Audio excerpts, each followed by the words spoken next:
Wabarakatuh. Perkenalkan, nama saya Supirin SPD. Saya adalah calon guru penggerak angkatan ke-10. Pada kesempatan kali ini saya akan mewawancarai kepala sekolah saya sendiri, di mana saya untuk memenuhi tugas saya modul 13.1. Di sini saya akan mencari kepala sekolah saya tentang pengambilan keputusan. Baik Bu, Assalamualaikum warahmatullahi wabarakatuh. Waalaikumsalam warahmatullahi wabarakatuh. Bagaimana Bu perasaannya sehat hari ini? Alhamdulillah sehat. Bu, pada kesempatan kali ini saya ingin berbincang-bincang dengan Ibu, menanyakan beberapa pertanyaan tentang Ibu dalam mengambil keputusan di sekolah. Di sini tentang merupakan dilema etika atau rujukan moral yang selama ini Ibu alami di sekolah. Bagaimana cara mengambil keputusan ya Bu ya? Pertanyaan pertama Bu, selama ini bagaimana Ibu dalam mengidentifikasi kasus-kasus yang merupakan dilema etika atau rujukan moral? Oke, jadi beberapa kasus permasalahan itu ada dua macam yang seperti Pak Supin ungkapkan tadi ya, yaitu dilema etika dan rujukan moral ya. Kalau dilema etika itu biasanya benar versus benar, lalu rujukan moral itu biasanya benar versus salah. Kalau kita ambil contoh untuk dilema etika bisa dalam kasus benar versus benar itu misalnya dalam satu kelas ada anak yang selalu datang terlambat atau jumlah kehadirannya sangat minim, jarang masuk sekolah lah ya simpulannya. Lalu yang menjadi permasalahan itu adalah wali kelasnya istilahnya membuat penilaian atau merekap absensi itu jadinya anak tersebut bermasalah gitu kan, bahwa jarang masuk dan sebagainya. Lalu ketika dipanggil orang tua, yang jadi permasalahan adalah orang tua tidak mengakui bahwa anaknya itu jarang masuk karena yang diketahui orang tua dia itu dari rumah sekolah gitu kan. Diantar sampai ke dan ibunya merasa tiap hari dia masuk gitu dan tidak terlambat. Tapi ketika yang ini menjadi suatu permasalahan apabila kita mengambil keputusan secara pihak atau keputusan dengan tergesa-gesa tanpa kita ketahui atau kita cari tahu, biasanya hasilnya tidak akan baik. Nah, begitu contoh dilema etika tersebut, benar versus benar, dua-duanya benar, orang tua benar, wali kelas benar, tetapi bisa kita tengahi dengan bisa memanggil yang bermasalah, maksudnya muridnya, kita tanya apakah memang benar-benar sekolah, maksudnya apakah selama ini dia itu kemana gitu, karena dari pihak guru juga yang paling penting juga kita perlu bukti Pak. Jadi guru wali kelas punya bukti absensi, misalnya kehadiran memang benar-benar tidak datang, dan sesekali mungkin memfoto bahwa bangkunya itu kosong seperti itu, memang tidak ada anaknya. Dan orang tua juga misalnya dia punya bukti kuat gitu Pak, oh saya mengantarkannya Bu ke sekolah, ini buktinya dan sebagainya. Jadi dua-duanya benar, dua-duanya kuat. Jadi dengan memanggil murid kita bisa mengkonfirmasi lagi apakah memang hal itu terjadi seperti itu dan mengapa hal itu bisa terjadi. Nah, yang misalnya pada akhirnya anak mengakui bahwa oh saya memang setiap pagi ke warnet dulu Bu, jadi nggak masuk sekolah, atau terlambat tuh kesini dulu. Nah, nanti akan terungkap dengan kita mengkonfirmasi dengan anak tersebut ya. Nah, jadi keputusan yang kita ambil itu memang harus beberapa langkah, harus memang mengumpulkan bukti, dan yang paling penting harus mengikuti dengan meningkatkan rasa keadilan. Lalu kita juga harus mengingat ada proses ada nilai-nilai kemanusiaan yang kita ambil ketika mengambil keputusan. Tidak boleh sepihak, tidak boleh gegabah, harus dengan beberapa istilahnya proses yang memang sesuai dengan jenis kasusnya. Begitu juga dengan satu lagi tadi rujukan moral ya Pak, contohnya itu benar versus salah. Misalnya kasus ini terjadi, ada aduan misalnya dari orang tua bahwa di dalam satu kelas yang wali kelasnya itu di dalam kelas itu ada anaknya gitu Pak. Jadi aduannya seperti ini, Bu, kenapa yang selalu ranking satu misalnya si ini, tapi perasaan kalau menjawab soal anak saya duluan gitu, banyak komplainan-komplainan. Lalu menjadi permasalahan yang kalau kita telusuri itu merupakan rujukan moral. Karena apa? Itu benar versus salah, karena yang salah memang wali kelasnya, karena kita tidak bisa mengambil istilahnya memilih anak kita sebagai juara kalau tidak pantas. Kalau pantas ya itu tidak jadi masalah. Nah, karena yang menjadi rujukan moral adalah sebagai kepala sekolah sendiri punya keterikatan gitu Pak, sebagai rekan kerja dengan gurunya. Jadi terkadang keputusan yang diambil itu sulit ya, karena ada bujukan moral di situ. Lalu hal itu tapi tetap harus bisa dilakukan dengan mempertemukan berbagai macam pihak, dengan memberikan pengertian, lalu dengan masukan yang jelas, yang memang masuk akal, yang bisa diterima, dan yang pasti harus dengan proses saling mendengarkan ya, saling menerima, dan dengan alasan yang memang masuk akal dan sesuai. Hal itu bisa diatasi, Pak. Oke, Bu. Selanjutnya Bu, bagaimana Ibu dalam menjalankan pengambilan keputusan di sekolah, terutama untuk kasus-kasus di mana dua kepentingan sama-sama benar Bu ya, atau sama-sama mengandung nilai kebajikan?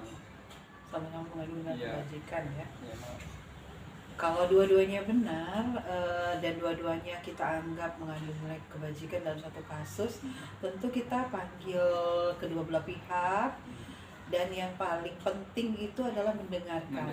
Seperti kita ketahui bahwa proses yang paling sulit adalah mendengarkan. Kalau kita menceritakan tentang diri kita atau berbicara mengenai kita, itu sangat mudah sekali, istilahnya 1 jam juga kita bisa membicarakan diri kita. Tapi kalau mendengarkan orang lain itu sulit. Ya pasti kita akan menyela atau apa ya. Nah, jadi butuh sekali kemampuan kita dalam mengatasi masalah itu dengan mendengarkan apa permasalahan, lalu kita dengarkan, oh dua-duanya benar, tapi seperti apa yang saya ceritakan tadi, kasus benar versus benar, tapi kita tetap harus mengumpulkan bukti, harus ada rasa keadilan, harus ada rasa kemanusiaan, harus ada rasa tidak berat sebelah, seperti itu. Lalu semuanya itu kita kumpulkan dan kita duduk bersama, lalu mungkin kita bisa mengumpulkan saksi-saksi lain, dan dengan beberapa tahap seperti itu saya rasa akan muncul hal yang bisa kita putuskan, yang dua-duanya bisa dapat hasil yang terbaik dan menguntungkan kedua-duanya. Selanjutnya nih Bu ya, langkah-langkah atau prosedur seperti apa Bu yang biasa Ibu lakukan selama ini dalam mengambil keputusan? Mengambil keputusan tentu kalau memang hal itu untuk lingkup besar ya Pak. Kalau hal untuk mengambil keputusannya bersifat pribadi, saya rasa saya akan memikirkannya untuk ruginya. Kalau misalnya memang hal itu terlalu banyak ruginya, saya tidak akan memutuskan untuk mengambilnya, istilahnya mengambil langkah itu. Tapi kalau memang menyangkut pihak banyak, tentu yang harus kita libatkan pihak-pihak yang terkait. Misalnya saya melibatkan juga guru-guru, wakil tim-tim saya yang sudah saya bentuk, lalu warga sekolah, karena keputusan tersebut ya semata-mata demi kepentingan bersama, bukan pribadi. Seperti itu. Jadi kita melihat dua sisi. Iya, dua sisi. Nah, selanjutnya Bu, hal apa saja yang selama ini yang Ibu anggap efektif dalam mengambil keputusan, apa kasus-kasus dilema etika tersebut? Dilema etika? Ya, apa namanya yang Ibu anggap efektif dalam pengambilan keputusan pada kasus dilema etika? Ya. Yang paling efektif dalam mengambil keputusan itu, apalagi kalau benar versus benar ya, yang paling efektif adalah saling duduk bersama Pak. Duduk bersama, mendengarkan, saling mendengarkan alasan-alasan masing-masing, sehingga ketika kita saling menceritakan, saling istilahnya membeberkan apa, misalnya masalah saya apa, masalah ini apa, dan buktinya masing-masing punya, itu sangat mudah sekali kita untuk saling bertukar pikiran. Oh, kalau misalnya solusinya seperti ini bagaimana, kalau seperti ini bagaimana. Nah, ketika kita menemukan solusi yang dua-duanya sama-sama menguntungkan atau sudah menemukan jalan keluarnya untuk kita merupakan solusi buat permasalahan tersebut agar dapat menemukan jalan keluarnya, saya rasa itu sudah merupakan langkah yang paling efektif. Jadi Yang pasti mencari utama jalan keluar, mendengarkan, berdiskusi. berdiskusi Bu ya. Oke, terima kasih Bu. Kemudian Bu, selanjutnya tantangan Bu, tantangan dalam mengambil keputusan pada kasus-kasus dilema etika yang Ibu alami. Kira-kira ada tantangan Bu? Iya, seperti yang kita tahu dilema etika itulah benar versus benar ya Pak. Iya. Yang paling jadi tantangan adalah yang pasti itu karakter seseorang. Karakter. Nah, karakter seseorang. Kalau sudah punya karakter yang tidak bisa menerima masukan dari orang lain, itu sangat sulit sekali bagi kita untuk mengatasi permasalahan orang tersebut. Apalagi kedua belah pihak merasa benar, Pak. Merasa benar, tidak mau menerima masukan, tidak mau menerima bahwa ada kalanya kita salah, itu sangat sulit sekali. Jadi sebagai pemutus keputusan untuk permasalahan, saya tuh ujung tombaknya di kepala sekolah misalnya ya Pak, untuk mengambil keputusan bahwa ini salah itu yang paling menjadi tantangan adalah karakter orang yang punya masalah, karena karakter itu udah bawaan dari lahir biasanya, dan itu tidak bisa kita rubah, tapi mungkin bisa kita minimalisir dengan berbagai macam masukan yang secara personal, lebih personal lagi, mungkin dengan hati ke hati seperti itu Pak. Jadi keegoisan disingkirkan dulu, lalu apa istilahnya, yang ingin menang sendiri, ingin benar sendiri itu disingkirkan dulu. Kita jelaskan bahwa ini semata-mata untuk kepentingan bersama. Jadi menghadapi tantangan adalah karakter yang tidak bisa, istilahnya tidak bisa menerima masukan orang lain. Terima kasih Bu. Selanjutnya Bu, apakah Ibu memiliki sebuah tatkala atau jadwal tertentu Bu dalam sebuah menyelesaikan kasus dilema etika ini, dan apakah langsung menyelesaikan di tempat atau memiliki sebuah jadwal khusus dalam menyelesaikan kasus yang Ibu hadapi? Ya. Kalau misalnya sebagai kepala sekolah ya Pak, ujung tombaknya penentu saya jalan keluar sebuah kasus, apalagi kasusnya lumayan dinilai besar ya bagi sekolah, itu biasanya memang di kepala sekolah. Tapi untuk jadwal misalnya hari ini ingin menyelesaikan kasus ini biasanya tidak begitu terjadwal, karena kita pinginnya tidak punya kasus ya Pak, jangan sampai ada kasus. Jadi kalaupun ada kasus setiap hari juga saya pribadi menerima untuk misalnya ada yang ingin minta masukan atau minta diselesaikan karena belum bisa diselesaikan sendiri oleh wali kelas, itu boleh. Pintu saya itu selalu terbuka, setiap saya ada di sini tidak ada yang boleh menghadap siapa saja, bahkan murid yang lewat yang lagi masalah pun pernah saya menerima aduan dari murid-murid yang lagi Bu, saya dibully, itu boleh, pintu saya selalu terbuka, siapapun mau diskusi tentang apa saja permasalahan dalam mengajar boleh. Nah, jadi kalau ditanya apakah ada jadwal khusus, tidak ada, tapi selalu menerima untuk mengatasi permasalahan apapun itu. Seperti itu. Terima kasih. Selanjutnya Bu, adakah seseorang atau faktor apa yang selama ini mempermudah Ibu atau membantu Ibu dalam mengambil keputusan dalam kasus-kasus dilema etika ini? Faktor-faktor yang selama ini membantu tentu tim saya yang sudah saya bentuk ya Pak Wakil, yang membantu ada Pak Ronald di pagi hari, di siang itu ada Pak Sikri ya kesiswaan. Jadi kadang-kadang karakter anak-anak di kelas yang jumlahnya sudah mencapai 400-an itu tidak hafal bagi saya kepala sekolah ya Pak. Jadi ujung-ujungnya pasti yang paling mengetahui itu wali kelas, dan terutama wakil kesiswaan mungkin sebagai perantara juga ya Pak, yang bisa melihat keseharian anak. Lalu maka tim-tim itulah yang saya libatkan sebagai faktor pembantu yang juga faktor penting bagi saya untuk menentukan bagaimana mengatasi permasalahan. Jadi kita duduk bareng, kita sharing masalah. Pak tadi wali kelas ini tadi menyatakan permasalahannya seperti ini. Jadi memang keputusan itu sebaiknya tidak ditentukan detik itu juga, Pak. Apalagi permasalahannya agak pelik ya. Jangan langsung gegabah menentukan oh yang ini salah, ini kita hukum, jangan. Karena memang ada faktor-faktor pertimbangan yang harus kita cek dan recheck, dan kita harus tanya berbagai macam pihak ya. Kita lihat bukti-bukti dan sebagainya. Dan yang faktor penentu yang penting juga adalah warga sekolah semuanya, itu faktor penting karena keputusan yang diambil bersama itu lebih baik daripada keputusan yang diambil sendiri. Terima kasih Bu. Selanjutnya Bu, ini terakhir Bu ya, pertanyaan terakhir dari saya Bu.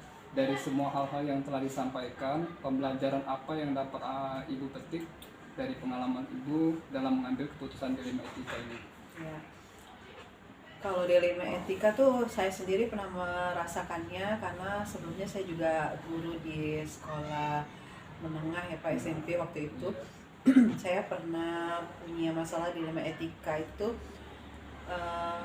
Kalau saat itu yang jadi pembelajaran besar bagi saya, kalau saat itu saya gegabah mengambil keputusan, itu menentukan masa depan murid saya gitu. Jadi ada salah satu murid yang jarang masuk ya Pak, kalaupun masuk dia telat sekali. Jadi saya waktu itu sudah mulai panggil guru BK ya, mudah-mudahan sama-sama.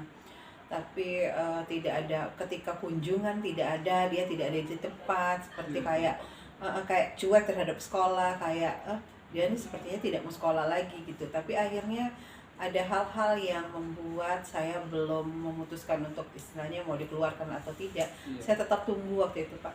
Dan pada suatu hari saya ada dapat undangan ya,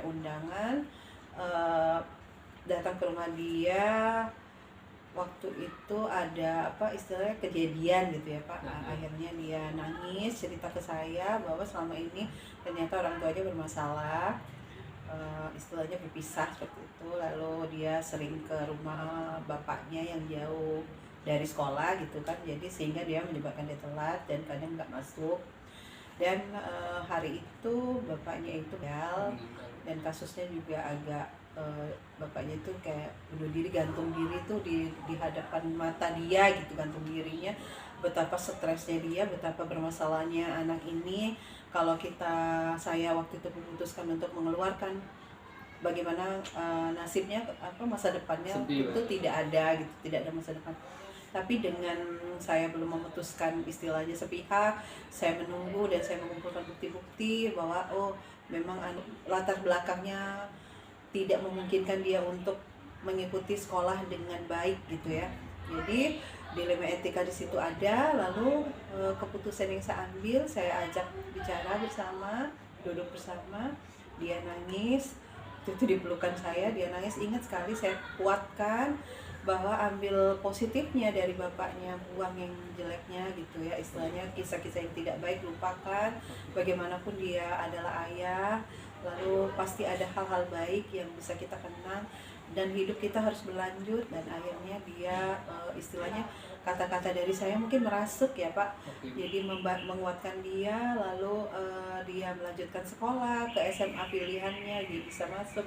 Sekarang pun mungkin udah kuliah, belum berhubungan lagi, tapi sampai SMA masih tetap kami waktu itu tetap ada ada hubungan, istilahnya keep in touch gitu ya, tetap WA waktu itu. Nah tapi ketika dia itu sudah tidak tahu lagi mungkin, tapi saya yakin dia melanjutkan kuliah. Nah jadi itu merupakan pengalaman yang paling berharga, pembelajaran bagi saya bahwa keputusan itu jangan tergesa-gesa. Pasti ada latar belakang dari anak tersebut kenapa seperti itu. Oke Bu, terima kasih Bu atas kesempatannya. Saya sangat terharu dan banyak pelajaran dari pembicaraan ini. Semoga kedepannya Ibu juga lebih baik dalam mengambil keputusan. Saya juga mendapatkan pengalaman yang lebih baik dalam keputusan. Terima kasih Bu ya kesempatannya Bu. Assalamualaikum warahmatullahi wabarakatuh.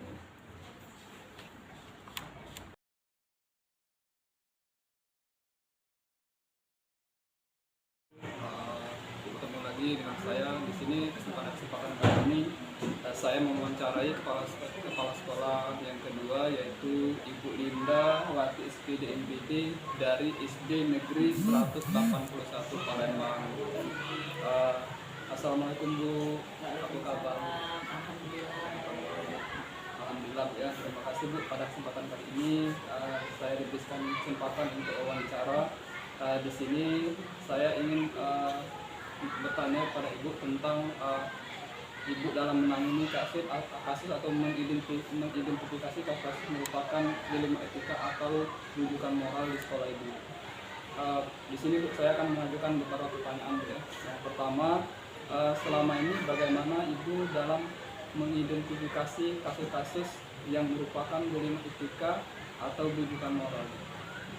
Baik Bapak, jadi dalam kita mengidentifikasi atau menganalisis apakah permasalahan itu merupakan dilema etika, itu ketika permasalahan itu benar versus benar. Tetapi kalau rujukan moral itu ada yang benar, ada yang salah. Oke, terima kasih. Jadi ada dua Bu, ya. Iya. Etika benar plus benar, kemudian rujukan moral itu benar versus salah. Terima kasih ya. Pertanyaan selanjutnya Bu, selama ini bagaimana Ibu dalam menjalankan pengambilan keputusan di sekolah Ibu, terutama untuk kasus-kasus di mana ada dua kepentingan sama-sama benar atau sama-sama mengandung nilai kebajikan? Tentu saja setiap sekolah itu memiliki permasalahan. Masalah juga yang bisa berasal dari siswa, bisa berasal dari guru ataupun tenaga pendidikan. Biasanya permasalahan itu dihubungkan dengan kedisiplinan. Misalnya nih, guru yang rumahnya jauh datang jam 6.40 dan pulang jam 2 karena kami mengambil jam kerja itu yang sampai jam 2. Ya, jam 2 tetap stay di sekolah. Tergala beberapa orang guru karena ada yang memiliki kepentingan, karena memiliki bayi yang harus menyusui anak atau juga sedang merawat orang tua. Nah, jadi mereka bisa ketika tidak mengajar bisa pulang dulu untuk melaksanakan tugasnya juga sebagai seorang ibu, ya. Nah, di situ ada dua kepentingan yang sama-sama. Salah satunya memang dia mempertahankan bahwa dia memiliki tanggung jawab untuk stay di sekolah sesuai dengan jam kerja. Tetapi yang satunya lagi, dia juga memiliki tanggung jawab untuk memfasilitasi anaknya atau untuk merawat orang tuanya. Jadi ini dua sisi yang perlu kita kebijakan untuk mengatasinya. Jadi jangan sampai ada kecemburuan di sana. Terima kasih. Kemudian langkah-langkah atau prosedur seperti apa yang biasa Ibu lakukan selama dalam langkah? Jadi kita dalam menghadapi permasalahan tentu saja tidak cepat mengambil keputusan tanpa kita berpikir. Jadi yang pertama langkahnya yang kita ambil adalah menganalisis dulu. Menganalisis permasalahan itu seperti apa. Siapa saja yang terlibat. Apakah individu dari sisi individu A dengan B atau A dengan B, C, D. Nah, misalnya. Kemudian juga setelah kita analisis, kita kumpulkan dulu datanya. Kalau misalnya berdasar permasalahan kedisiplinan, kita akan cross check lagi pinjam tesnya, misalnya. Kemudian juga informasi yang kita terima misalnya dari wakil guru. Jadi kita mengumpulkan fakta. Kemudian juga kita hubungkan juga dengan peraturan. Ini melanggar peraturan enggak? Bisa juga kita hubungkan juga dengan misalnya itu dilihat orang lain. Apakah nantinya kalau yang dipublish secara umum, oh guru ini kelihatannya mondar-mandir, di jam kerja kok pulang, itu kan artinya bisa dipublish orang, dilihat orang. Nah itu juga harus kita yang berikutnya juga kita bisa kita uji benar salah. Apakah yang kita putuskan tadi, misalnya yang dilakukan si A ini sudah benar, atau di B ini sudah benar juga. Jadi kita harus uji. Nah pengujian ini tentu bermacam-macam juga, tergantung permasalahan, situasi dan kondisi. Nah barulah kita dapat mengambil keputusan gitu. Jadi kita harus ada apa namanya cara ya. Iya. Selanjutnya hal apa saja yang selama ini yang ibu anggap efektif dalam mengambil keputusan pada kasus-kasus di kita. Untuk mengambil keputusan itu yang saya lakukan adalah, kalau permasalahan individu adalah saya lakukan secara coaching. Jadi bicara dari hati ke hati bagaimana. Terus kalau coaching kan nantinya yang bersangkutan bisa menemukan sendiri upaya yang akan dia lakukan, misalnya supaya dia tidak terlambat, jarak rumahnya ke sekolah 30 menit, jadi dia mengupayakan supaya oh ya Bu, nanti saya akan datang ketika saya akan berangkat lebih awal. Juga misalnya ada guru yang jam istirahat suka misalnya ya, contoh saja meninggalkan siswanya, itu supaya mereka tahu bahwa ketika seorang guru meninggalkan siswanya di kelas tanpa pengawasan, kalau ada apa-apa nantinya berdampaknya jadi panjang. Terima kasih. Selanjutnya Bu, apakah ibu memiliki sebuah tatkala atau jadwal tertentu dalam sebuah penyelesaian kasus kelima etika? Kemudian apakah langsung menyelesaikan di tempat atau memiliki jadwal tersendiri dalam menyelesaikan kasus ini? Oke, jadi dalam menyelesaikan masalah ini tentu saja ada bermacam-macam cara penyelesaian. Ada permasalahan itu ketika urgensi harus segera diselesaikan, berarti harus diselesaikan saat itu juga. Karena misalnya kalau tidak diselesaikan nanti akan menimbulkan masalah baru. Nah, ada juga permasalahan yang harus kita rundingkan terlebih dahulu. Itu bisa, apalagi menyangkut warga sekolah kan banyak jadinya. Jadi kita bisa kita utarakan di rapat. Tetapi tentu saja kita di rapat itu tidak untuk mempermalukan seseorang atau individu, tetapi kita di situ mencari gimana solusinya. Saya sangat setuju yang disampaikan tadi pihak gitu. Dan situasi kalau memang bisa dilakukan di tempat selanjutnya Bu, adakah seseorang atau faktor-faktor apa yang selama ini mempermudah atau membantu ibu dalam mengambil keputusan pada kasus yang utamanya? Jadi kita harus berpikiran positif. Orang misalnya melakukan kesalahan itu pasti ada salah.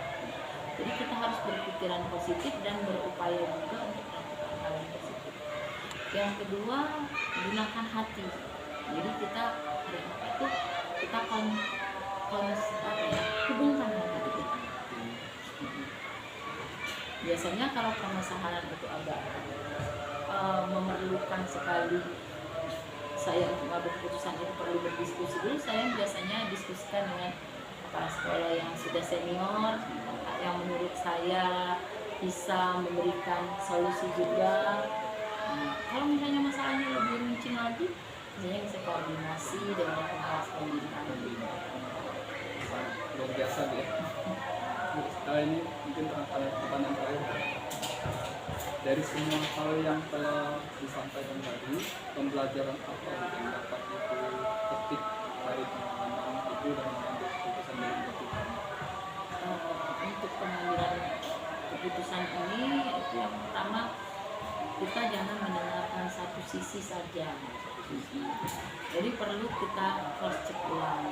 Jadi ketika kita mendapat informasi atau kita melihat sesuatu, jangan cepat-cepat menyimpulkan. Iya, konfirmasi verifikasi dan cek kebenaran. Oke Bu, terima kasih banyak Bu ya atas kesempatannya. Di sini saya ambil banyak pengalaman, banyak sekali pengalaman dari Ibu, dan bisa juga memotivasi saya lebih ke depan lagi mengambil keputusan. Terima kasih Bu ya atas pengalaman Ibu. Terima kasih banyak. Ibu, Assalamualaikum warahmatullahi wabarakatuh.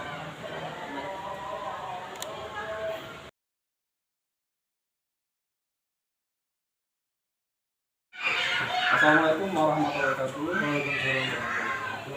Baiklah, kali ini saya akan mewawancarai kepala sekolah yang ketiga, yaitu merupakan kepala sekolah tetangga dari SD saya 60.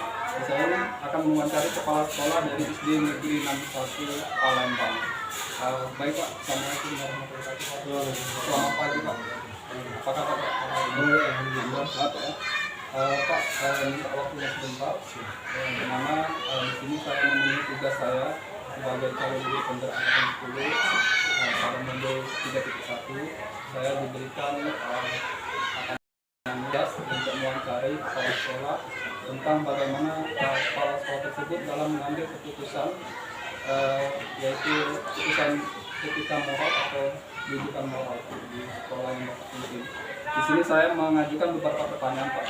Yang pertama, selama ini bagaimana Bapak dalam mengidentifikasi kasus-kasus yang merupakan dilema etika atau rujukan moral di sekolah Bapak? Terima kasih. Jadi pada dasarnya setiap keputusan itu selalu menghadapi berbagai permasalahan, baik berupa dilema, kemudian juga adanya resistensi atau penolakan. Mungkin masalahnya adalah pada belum adanya komunikasi yang baik antara pihak sekolah atau kepala sekolah dengan yang akan menerima akibat dari keputusan tersebut, misalnya guru atau penjaga sekolah atau orang tua wali murid dan seterusnya. Untuk itu pertama yang perlu kita identifikasi yaitu bagaimana komunikasi yang terjadi antara kedua belah pihak. Apakah sudah ada komunikasi yang baik atau masih perlu diberikan pemahaman yang lebih luas terhadap persoalan tersebut. Misalnya masalah membawa atau tidak membawa handphone. Sebagaimana kita ketahui sekarang kan handphone itu merupakan kebutuhan. Bahkan kalau menurut penelitian Kominfo, jumlah handphone itu lebih banyak dari jumlah penduduk atau rakyat Indonesia sekarang. Jadi kalau penduduk Indonesia itu 270 juta, ada 270 juta sekarang di Indonesia ini. Ya mungkin saja karena satu orang mungkin satu rumah lebih dari jumlah anggota keluarganya. Bapaknya punya 2 HP, misalnya anaknya ada yang SMA punya 2 HP dan seterusnya. Nah itu kita perlu pertama sekali yaitu mengkomunikasikan sehingga adanya dilema itu dapat kita minimalisir.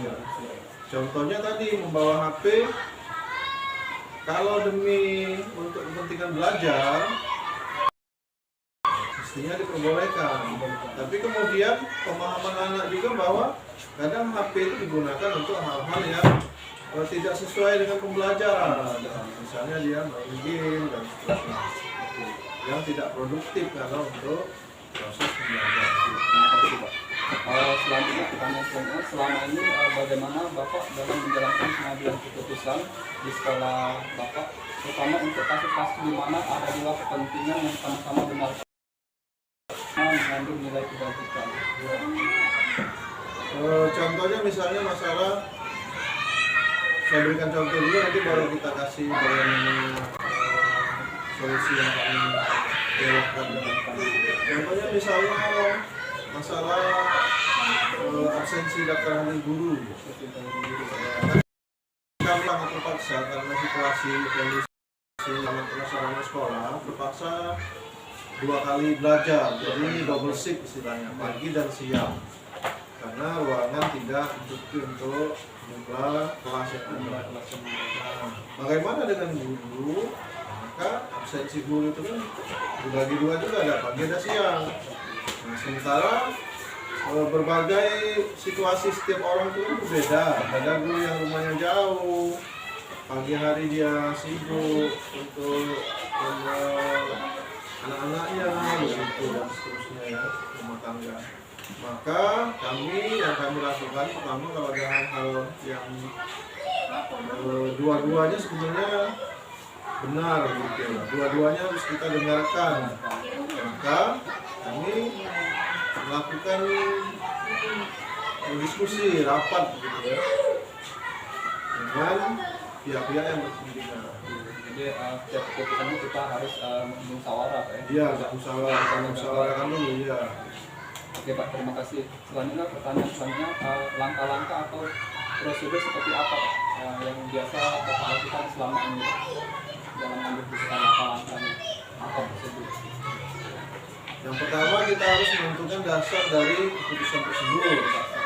Ya, apakah dasar hukum atau dasar peraturan, sehingga nanti jangan sampai keputusan kita itu bertentangan dengan aturan, dengan misalnya kebijakan dari pemerintah, kebijakan dari dinas pendidikan kota. Misalnya seperti beberapa waktu belakangan ini kita kan diatur, diberi edaran tidak boleh mengadakan pelepasan siswa atau akhir gitu ya, maka kita buat aturan tidak boleh diadakan pelepasan siswa atau perpisahan karena sesuai peraturan di atasnya ya. Jadi sesuai dengan aturan Pertama ya, kemudian berikutnya ya kita bermusyawarah, memformulasi bentuk keputusan yang paling baik yang kita sesuaikan dengan kondisi kita di sekolah ini. Karena tidak semua aturan yang sama di sekolah lain itu bisa diterapkan di sekolah kita kan. Misalnya ya kalau misalnya saya itu SD 60 itu saya waktu dulu merasa tinggal saya di SD 60 itu kan orang tua boleh nungguin kan. Kalau di sini ya saya berkali-kali tapi masih ya ibu. Tapi ya kalau boleh buat kan, karena sekolah kami juga ada siswa yang khusus sehingga harus dibagi orang tua melihat kondisi ya, jadi yang kedua hingga perlu dimusyawarahkan. Yang ketiga kemudian kita menjelaskan pada subjek yang dikenai peraturan itu, aturan itu konsekuensinya. Jadi kalau dia melanggar apa, kalau dia menuruti atau melaksanakan aturan itu ini apa gitu. Terima kasih Pak. Oke, selanjutnya Pak, hal-hal apa saja yang selama ini Bapak anggap efektif Pak dalam mengambil keputusan pada kasus-kasus dilema etika? Ya, maksudnya yang paling efektif itu hal-hal apa saja? Yang pertama yang paling efektif itu adalah kita langsung menunjukkan kepada membuat keputusan yang benar-benar mengena pada subjek dari permasalahan tersebut. Karena pada contohnya misalnya begini ya, ada anak baru-baru ini, ada anak yang menolak untuk sekolah gitu karena ternyata dia mengalami trauma gitu ya, karena ada masalah keluarga. Ya kita harus beri treatment atau beri tindakan yang sesuai dengan dia. Tapi tindakan itu tidak bisa diterapkan pada semua siswa. Karena ya kita justru berharap tidak ada semua siswa yang mengalami trauma rumah tangga kan, karena masih terlalu kecil.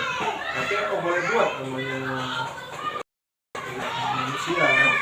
Misalnya orang tuanya berpisah, mengalami trauma.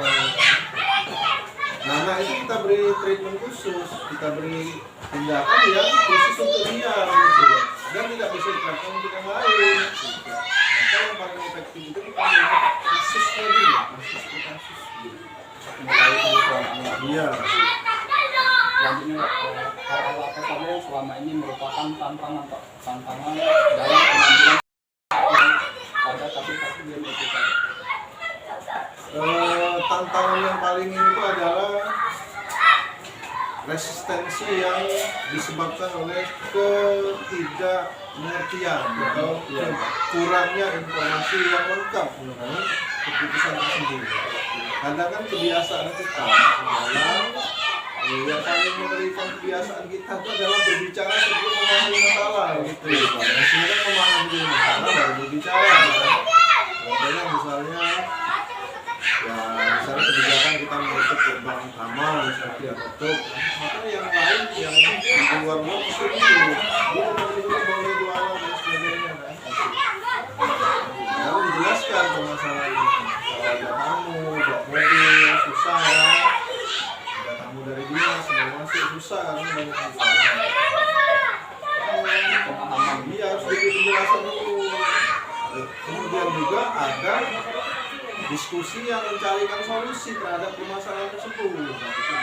Ya, harus ada diskusinya. Kan bukan tanggung jawab kita mencari solusi sebenarnya. Tapi harus ada diskusi kan yang penting. Ya, dua itu lagi. Ini tantangan apa? Selanjutnya, apakah Bapak memiliki sebuah tatkala atau jadwal tertentu Pak dalam menyelesaikan sebuah kasus dilematika, dan apakah Bapak langsung menyelesaikan di tempat atau memiliki jadwal tertentu dalam menyelesaikan kasus tersebut? Kalau saya membiasakan diri untuk tidak langsung menyelesaikan di tempat. Pertama, kalau ada masalah, ada kasus, kita pahami dulu permasalahannya apa, kasusnya apa.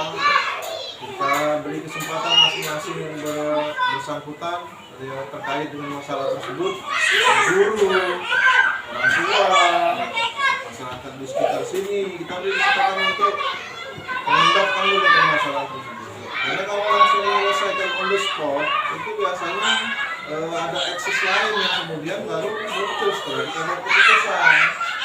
Maka lebih baik kita beri waktu jarak antara permasalahan dengan kita menentukan. Di sela-sela itu kita ada diskusi yang informal dengan pihak-pihak, Jadi tidak langsung iya. harus ada waktu jarak. Terima kasih Pak. Selanjutnya Pak, adakah seseorang atau faktor apa yang selama ini mempermudah atau membantu Bapak dalam mengambil keputusan dalam kasus-kasus dilematika?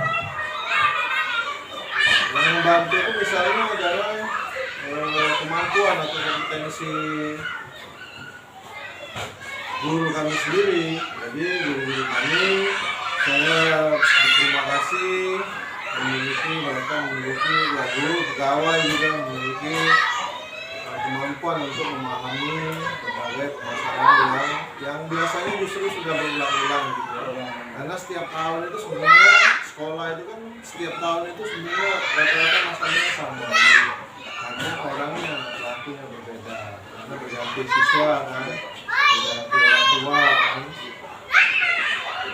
Saya berterima kasih karena potensi guru-guru kami cukup memadai untuk membantu dalam berbagai permasalahan di sekolah.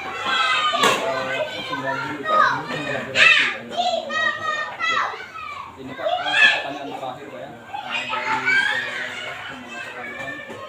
dari semua hal yang telah disampaikan Pak, pembelajaran apa yang dapat Bapak petik dari pengalaman dalam mengambil keputusan dilematika ini? Yang pertama memang kita harus mempertimbangkan apabila munculnya dilema, maka kita harus mempertimbangkan berbagai aspek yang melingkupi atau menyebabkan munculnya dilema. Bukan hanya dari satu sudut pandang saja, karena sudut pandang kita belum tentu merupakan sudut pandang yang paling tepat terhadap permasalahan itu. Bisa saja sudut pandang guru, ibu TU, mereka mungkin lebih memahami masalah tersebut. Maka kita perlu mempertimbangkan. Kemudian dalam mengambil keputusan selalu ada musyawarah. Dalam melaksanakan keputusan selalu ada kerjasama. Itulah pelajaran yang bisa kita petik dari